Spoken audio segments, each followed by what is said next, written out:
Hi everyone, welcome to Cheltenham Chart episode 18.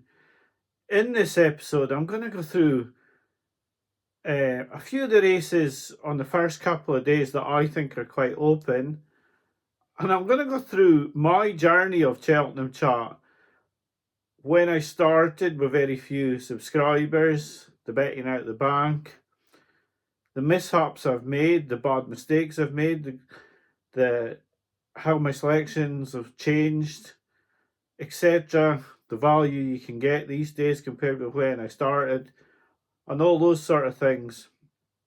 I can't make the video on the Sunday like normal, so I won't know how No Flies on Him has run, but in truth, that's the only race that I'd be interested in with regard to Cheltenham. Now, before I start on the races that I'm going to look at, I did say last week I was going to look at a lot of the other videos and see how everyone's anti-posts books were going, and I have to say that Johnny Deneen has done exceptionally well on upping the ante this season. Can't fault his book. He's got a lot of good prices on Willie Mullen's horses. Looks like he will almost certainly make a profit unless things go drastically wrong for him. So well done to him. And the other book that I think is fantastic is the book of Smoking Cheltenham. Steve on that videos. He's only started this season and he's doing an exceptional job, I have to say. Some of his selections are absolutely superb. And I take my hat off to him. He's done really well. He bets in a very different style to me, but that doesn't mean betting is different for everybody, and everyone bets in a different way. And I like the way he bets.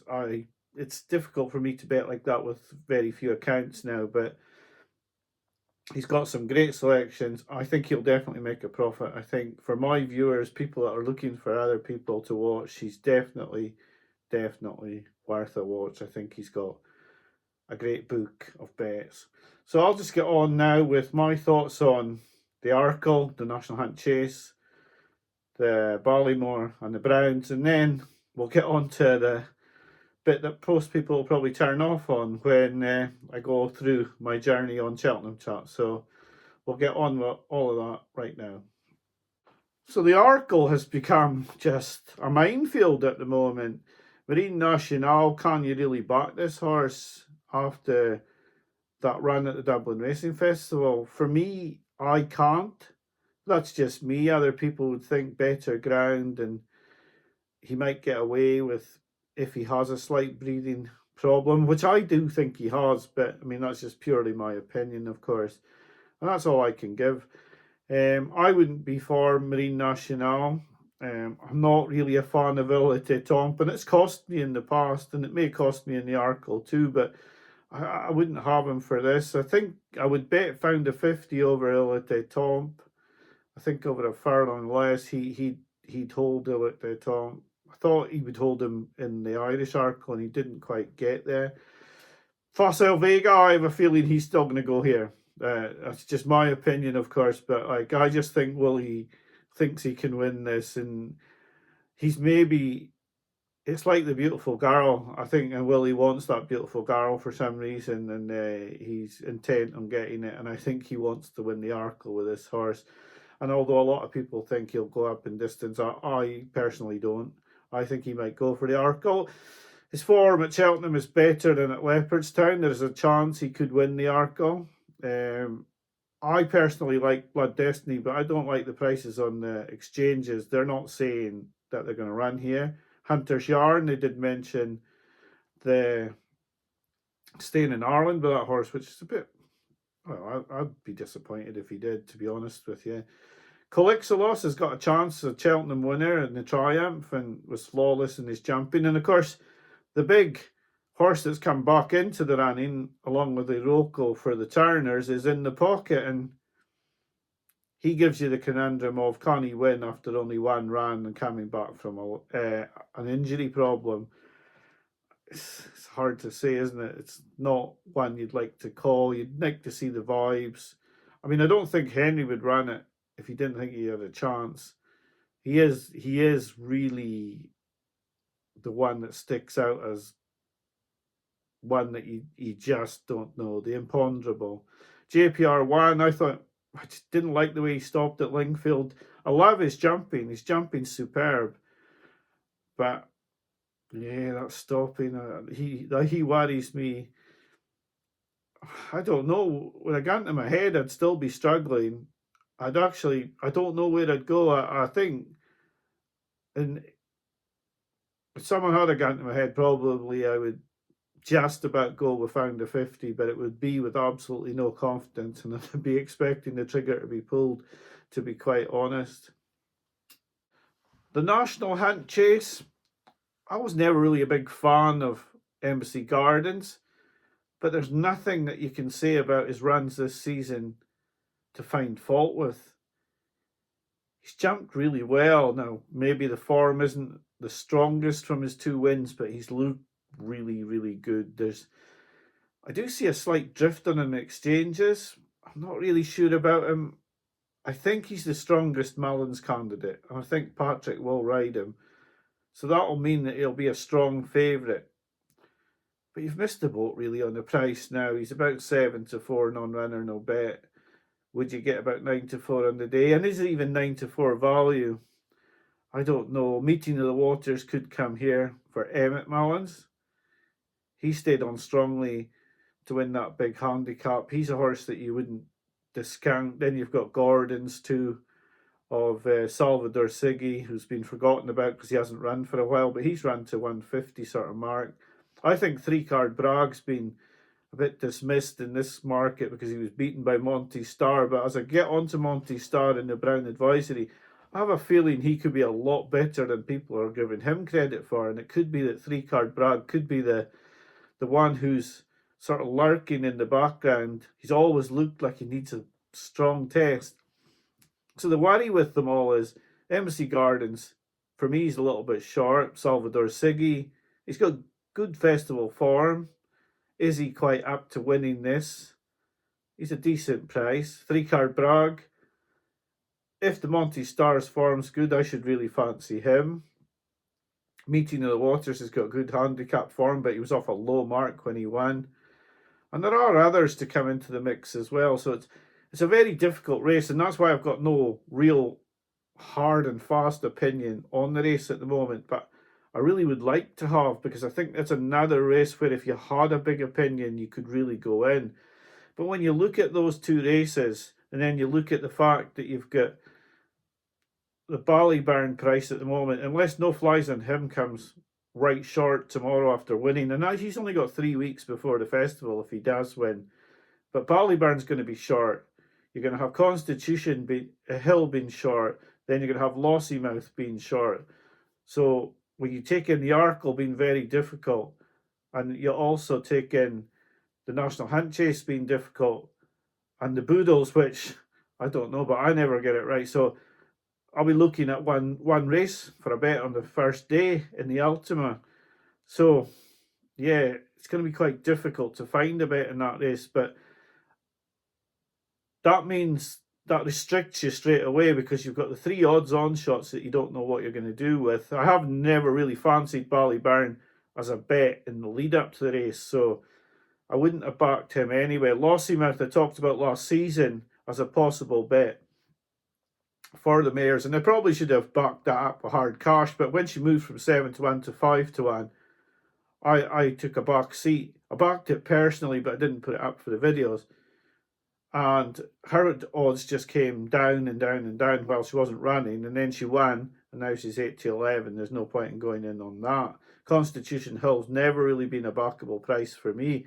So day one, you're going to be struggling to find a bet at decent odds if you haven't been involved in the 3 odds-on favourites, or you have a strong opinion in the Arkle or the National Hunt Chase. Getting on to the 2 races on the Wednesday that I could see me possibly getting involved in, I wouldn't think that I'd be looking at the Champion Chase at all. I think my view there is that El Fabio will probably win. but he's an unbackable price. I don't see any other angles into that race. The bumper looks extremely open. I would imagine I'd be looking for a bet in the Coral Cup. I don't have a good record in the Grand Annual. And it has become a very strange race since it's been on the inside track. I don't really think it should be run on the Wednesday, but that's for another day. So the two races that I do like horses in, now I did toy with the idea of putting Monty Star up as a bet. I have backed him this week. I'd backed him previously as well, but I was backing him this week with a view to putting him up as a bet because he was 7-1 non-runner no bet with a few bookmakers. Now he's only 7-1 non-runner no bet with Betfair and 365 now. So I've sort of thought maybe I shouldn't go in on that. And plus the news that Fact to File could go here now. I am a big fan of Monty Star, and I really do think he has got a good chance. I think he's a really good jumper. I think he's improved this season for fences. And I think Henry de Bromhead will have all of his horses that are going to the festival primed to the minute. I think he's won a lot of handicaps this season where he's got horses ready for just one target. I can't see Monty Star winning the Brown Advisory. He is a very possible bet. But Fact to File really worries me because he's done nothing wrong. I mean, I was really disappointed when he was beaten by American Mike, but since that, he's been faultless, really. They went really quick in that race against Gaelic Warrior, and he kept going at that speed. He does look a bit of a weapon, and the worry is, although I really fancy Monty Star, when you have someone like Willie Mullins talking the horse up like Fact to File, and he's backing it up on the track, you almost feel like, are you throwing money after bad by backing against the opinion of someone like Willie Mullins? And that is the worry in that race for me. I do really fancy Monty Star, and it may be that I take my chances with him and back him, but Fact to File really worries me. I would be really keen on Monty Star if Fact to File was even a possible to go elsewhere. In the Ballymore, I've always, all season, been of the opinion that Il Atlantique will win this race. And the only thing putting me off having a bet is I think the price is too short. Now, perhaps the price will get even shorter if Ballyburn's confirmed for the Supreme, but it would suggest that Mystical Power may come here and be the number one for Willie Mullins. But for me, I've always said that he looks a bit weak in a finish, but I just thought he took it up far too early last time out. I think he should have won the Lawlers and Ace, and if he had won, I think he'd be a lot shorter. He's only 6-1. I should have backed him a couple of weeks ago when he was 8-1, 9-1. And this is the problem. You're hanging fire. You're wondering what's going to run in each race. But as the targets become apparent, then you're losing the price on the horse you want to back. Now, Il Atlantique, a lot of people would disagree with that selection. I think he's a good horse, and I really would fancy him for this race. But 6-1 just doesn't do it for me. I'm not convinced that's a good enough price. Would he be more on the day? Maybe not. It's just on a value grounds. I think he's probably an 8-1 shot. And I don't really like backing horses that are 8-1 shots in my mind at 6-1. But for me, he's the most likely winner. And I'll have to have some bets by then. So where do I go with this? Do I take my chances of Monty Star at 7-1 and Il Atlantique at 6-1 with the worry of Fact to File for Monty Star and the worry that I'm not really getting the price I want on Il Atlantique? Next week I might go through other races if we don't have much to talk about with horses on the track, but that's the first four that I see as really open. Now obviously the races that are quite open to me, apart from those, would be the Ryanair, the Stayers, the Albert Bartlett, I would think would be pretty open. Obviously all the handicaps, but until you know the weights on those, it's very difficult to make a solid opinion on those. So yeah, in the rest of the video, I hope you'll want to watch it, but I want to go through the 6 years that I've had doing Cheltenham chat and how my mindset has changed, how I find myself thinking differently, betting poorly at times, and how that's affected me. Because I find that you can learn from anybody else's betting, and I obviously, people think I'm very, very disciplined, and I'm maybe not as disciplined as people would think, but I'm certainly not as unaffected by bad bets as people would think.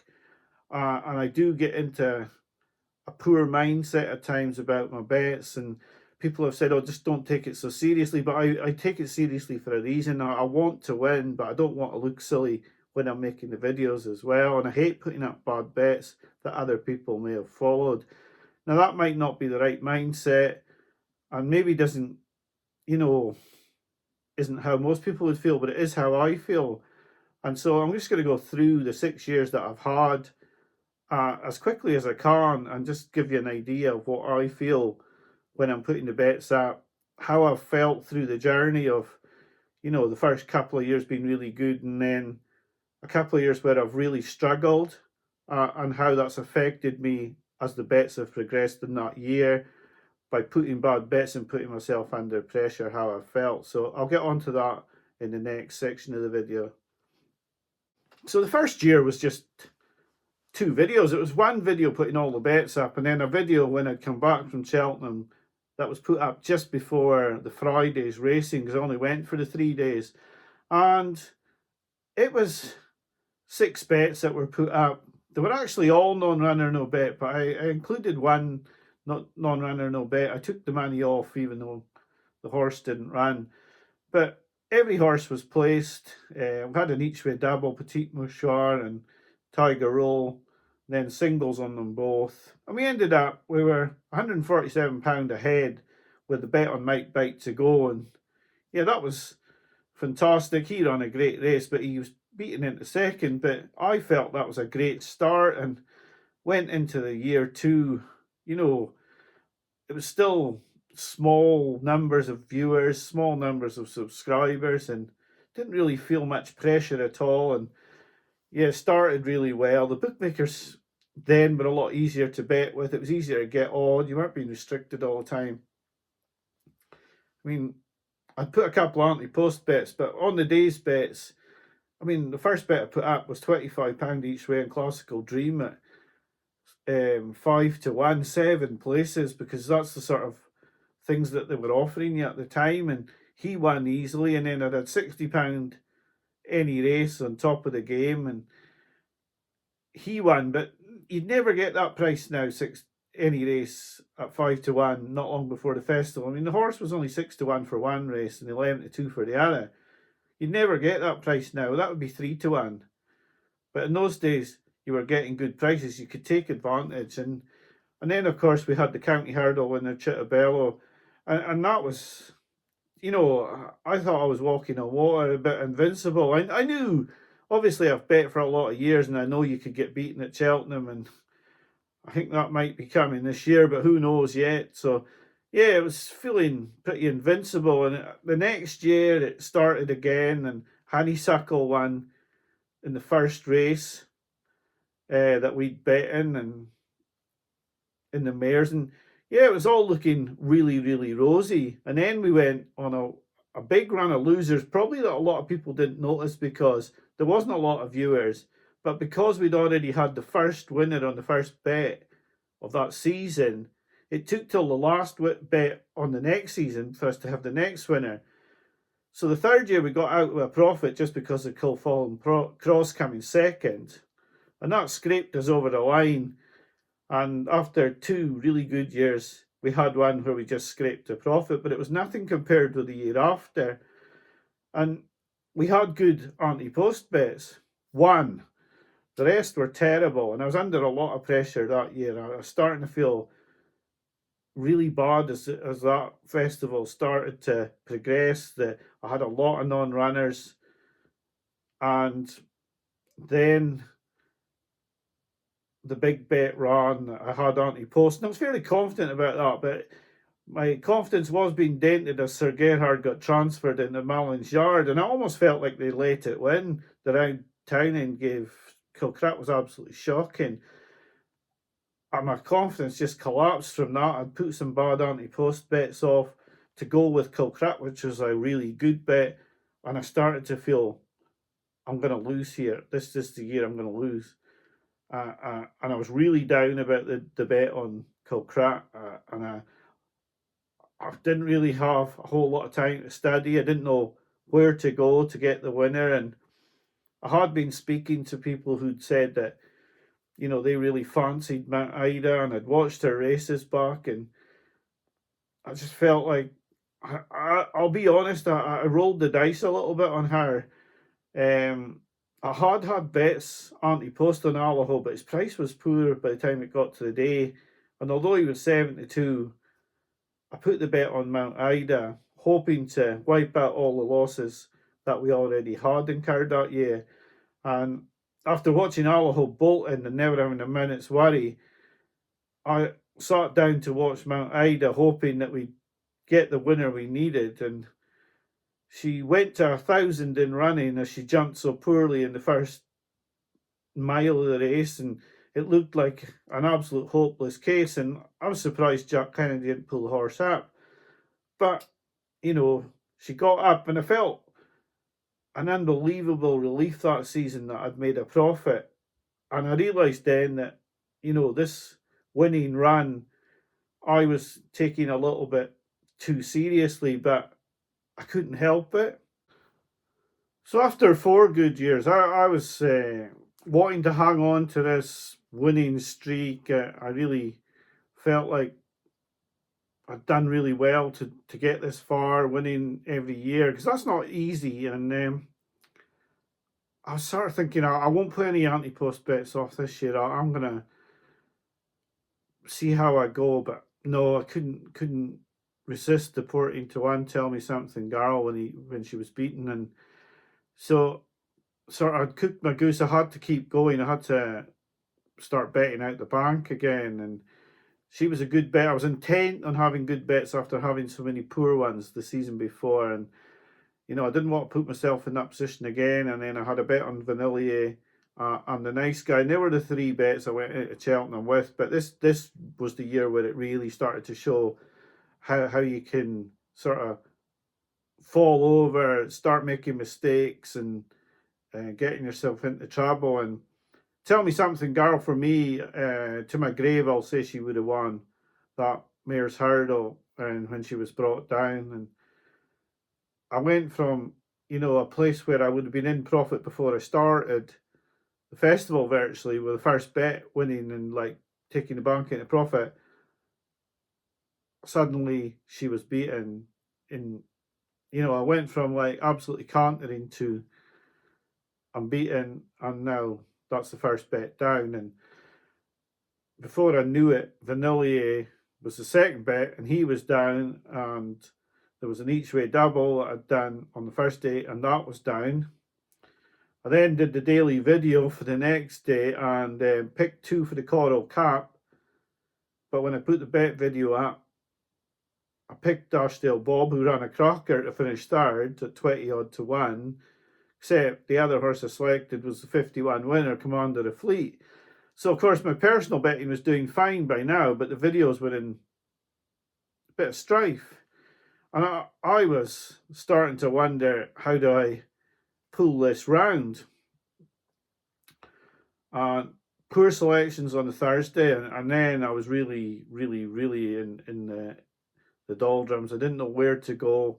I only had a certain amount of the bank left. I kept thinking I should put the whole lot on Vauban, but that wasn't going to return enough to get me into profit. And that's when I started not thinking straight. I still had the anti-post bet on the Nice Guy, and I'd forgotten that like that would return 375. So I only really needed to bet, say, 370 of the bank and leave the rest. But instead I bet the whole lot, trying to find another winner. Luckily I did in the Vauban and Stateman double. But then when the Nice Guy won, I realised that I'd risk that for nothing now. You know, I'd put an extra £25 on, and if all the bets I'd put off on the Thursday had lost, on the Friday had lost, and the nice guy won, I would have actually lost my record, even though the anti-post bet won. And that was a poor anti-post bet as well. So, because I should have always staked that bet to return over £400. So, and it was a bad price I took at 14 to 1 when the horse won 18 to 1. So, I learned a lot of lessons from that year. But I was also, my mind was all over the place on the Thursday. I didn't like losing. The videos were starting to become more of a fix than my own betting, and I was losing it a little bit over, like, I knew I had to find a winner. And that affects you as well, because if you have to find a winner, because then you start betting erratically, and that is the main problem when you are betting and you start making silly mistakes. And that was a really, really elementary mistake to make. But the problem is with betting that you should really be backing horses who are good value and who you think are priced better than by the bookmakers than you think they are. But when you're making videos out of a bank, you have to find winners. So instead of looking for value, you're looking for winners, because if you don't make a profit, then you've lost on your bank. But the way my betting's designed, I'm looking for horses who are higher than the odds I think they should be. And that gives me a conflict. So, yeah, 2022 was a very telling year for me in the videos. And I made a lot of mistakes in that year. Last year, I started with a blank canvas, but I started badly. 2 just shockers of bets on the first day. I shouldn't be laughing. They were really bad, and that annoys me, but it put myself in a bad position. I didn't really know what to do, because I didn't really fancy much on the Friday. I fancied a couple of horses on the Thursday, didn't really fancy anything on the Friday. And I knew in my mind what I would back on the Thursday. So I fancied a couple on the Wednesday, but I decided I wasn't going to go big and, burst out the bank. I just bet 3 horses to try and get myself ahead, and then I would make a decision on the Wednesday night as to what I was going to do. And fortunately, I Dreamed to Share won. I did fancy him quite a lot, so that got me into profit. And I sat down the Wednesday and I thought, right, I fancy Stumptown Seddon and another horse, and I thought, do I stake these high, risk going back into loss, and have no real big fancy for Friday, or what do I do here? How do I bet this now? Because no matter what I do, I'm going to go behind if they all lose, and I'm going to have to get myself out of trouble again. And I know the state I'd been in the year before, trying to get the winners, that I thought, no, I need to concentrate on my own betting. I need to concentrate on having a bit more fun out of Cheltenham. So I decided I would just not stake the bets. And obviously, Sod's Law was that, like, Seddon won out of the 5 bets that got put up. Seddon won at 20 to 1. But it could have been the other way. If something had happened to Seddon, I would have been ruining my luck, because Stumptown got beaten in the finish.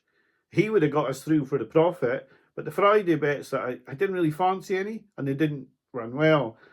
And I only put 2 small bets off on the Friday. But why I'm saying all this is because everything blurs your thoughts when you're betting. I mean, even when you're betting and you're winning, you start to think, oh, I'll just bet one in this race because I'm ahead. And that's not disciplined either. That's not disciplined gambling, to be just betting in a race because you've won a few quid in the last race. You've got to be really focused. And I was losing focus by the losers. And it's the losers where you are going to really get yourself into trouble when you start losing. If you start chasing or you start trying to work out how to get it back. And that shouldn't be the way it is. And I think this is the main problem with the videos for me is, like, I should be looking for value. I'm looking for horses that are overpriced compared to what I think. But the videos make me look for winners. What's going to win? Because if that horse is 20 to 1 and it should only be 12s, I still got to decide, is that going to be the winner, or is that 5 to 1 shot going to win this race? Because that 12 to 1 shot, who could run a better race than the 20 to 1 they're quoting it, isn't going to make me look good in the videos. Because unless it wins, and that's my problem with the bank. Now, the bank started out as a great idea. It's starting to become a millstone around my neck now, because I'm not looking for value anymore. I'm looking for winners. I'm looking to, like, if I fancy a horse at 6 to 1, sometimes I can't afford to put as much out the bank on as I want. So I end up then saying, well, I put a even shot in with it to make it a £30 bet. But the risk with that is that the even shot gets beat and your value bet wins. So, yeah, I'm just trying to explain where I go with my bets and how I think and my thought process, things like that. Maybe people don't want to watch that part of the video, but I think when I've won, it's easier to say these things than if I've lost. And I think you should go into the festival with a bank, with a plan, and with a list of horses that you think are going to win, and you need to stick to them. And even if you are ahead, just say, right, I'm going to win this year. But you don't need to be going, oh, I'm having a bet in the pretemps now, when I don't fancy anything in the pretemps. Just keep the money. There's next year to think about. Put it away. Keep it for next season. But it's very easy to get carried away. So I hope these thoughts have been useful. If they're not, then that's fine. I'll look forward to speaking to you next week about the races that I think could be races that I would be betting on at the festival, apart from the handicaps, the ones that are open. But the ones that are a closed book for me are like the Supreme at the moment, the Champion Hurdle, the Champion Chase. The Gold Cup really for me isn't a race I'll be betting on at the moment. And so, and then the races where, like Fact to File, you know, if I think that's going to win, there's no point in backing Monty Star, even though I think he's the value and I think he's got a chance. So all those sort of things come into it. But I've rambled on a lot this week, so I'll finish the episode now. I'll be back to you next week and we can talk about anything that you want me to talk about, because I don't think there'll be too many Cheltenham clues. So thanks for watching. I hope you've enjoyed this. Bye for now.